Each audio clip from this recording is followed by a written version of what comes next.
जय माता दी। भाइयों और बहनों, स्वागत है आपका इस दिव्य कथा में। आज हम सुनेंगे एक ऐसी यात्रा की कहानी जहां हर भक्त अपने जीवन के दुख दर्द लेकर पहुंचता है और मां की कृपा से नया जीवन पाता है। यह है वैष्णो देवी धाम की अद्भुत यात्रा। कहते हैं मां के दरबार में पहुंचने के लिए केवल शरीर की शक्ति नहीं चाहिए, बल्कि मन की श्रद्धा और आत्मा की पवित्रता चाहिए। बहुत समय पहले एक गांव में सीमा नाम की साधारण महिला रहती थी। घर की हालत कमजोर थी, पति कई वर्षों से बीमार थे और बच्चों की जिम्मेदारियां उसके कंधों पर थी।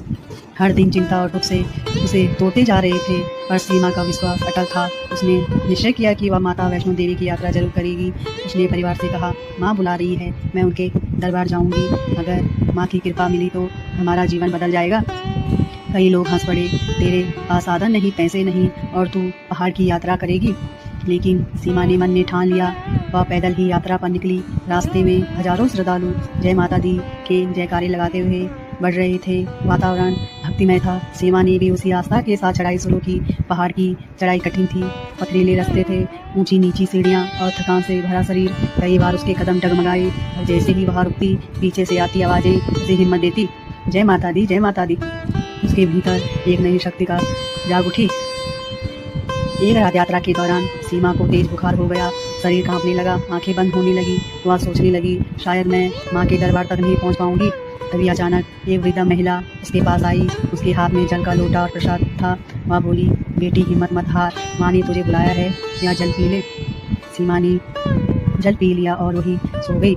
सुबह जब उसकी आंखें खुली तो वह बिल्कुल स्वस्थ थी। उसने चारों ओर देखा, पर वह वृद्धा कहीं दिखाई नहीं दी। आसपास के यात्रियों ने कहा, बेटी यह कोई साधारण महिला नहीं थी, यह स्वयं माता वैष्णो देवी थी, जिन्होंने तुझे अपनी शक्ति दी।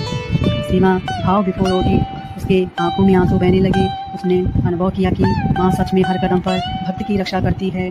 आखिरकार कई दिनों की कठिन यात्रा के बाद सीमा माता वैष्णो देवी के पवित्र गुफा तक पहुंची। जैसे ही उसने माँ के दरबार में प्रवेश किया, वातावरण दिव्य हो उठा। घंटियों की धुन, भक्तों के जयकारे और माँ की उपस्थिति से उसका मन पवित्र हो गया। सीमा गुफा में जाकर रो पड़ी।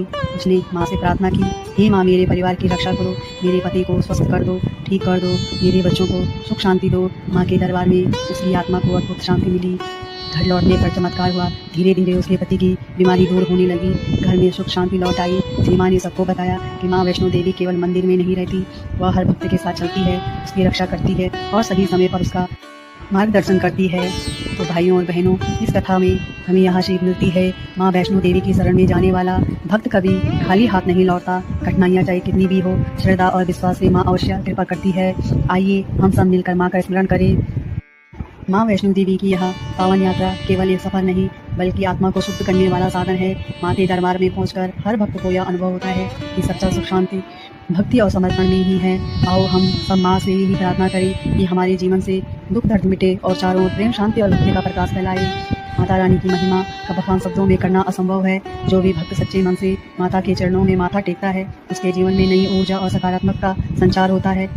माँ वैष्णो देवी केवल मनोकामनाएं पूरी नहीं करती, बल्कि भक्तों को धर्म, भक्ति और करुणा के मार्ग पर चलना भी सिखाती है। माँ के दरबार से लौटने वाला हर यात्री अपने साथ आशा, विश्वास और शांति का आशीर्वाद लेकर लौटता है। आओ हम सब मिलकर माँ को नमन करें और कहें, जय माँ वैष्णो देवी।